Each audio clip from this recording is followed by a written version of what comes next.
Hello. भात लावणी part 1 मध्ये आपण बघितलं शेतात दाढीसोबत म्हणजेच भाताच्या रोपांसोबत गवतही उगवून आलंय आणि ते काढण्यासाठी आपल्याला शेतात नॅचरल पद्धतीने पाणी घ्यायचं आहे. तर शेतात पाणी नेण्यासाठी आपण इथे काढणार आहे पाट. पाट काढण्यासाठी इथे आम्ही मोठमोठे दगड गोळा केलेत आणि एका पुढे एक असे लावून ओढ्यात जाणारं पाणी शेताकडे वळवून घेतलंय. पाटासाठी थोडे दगड, थोडी माती, थोडं गवत हे सगळं वापरलंय. हा पाट साधारण 1 किलोमीटर एवढ्या अंतराचा असेल.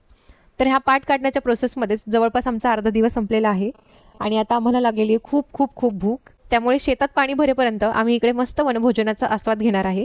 त्यात आम्ही मस्त अशी झणझणीत कांदा टोमॅटोची चटणी आणि चपाती खाणार आहे.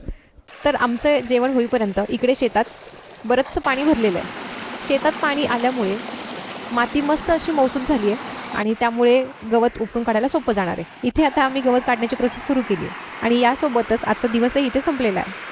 तर उद्या सकाळी आपण डाळ काढण्याची प्रोसेस चालू करणार आहे. तर भेटूयात पुढच्या भात लावणी पार्ट 3 मध्ये.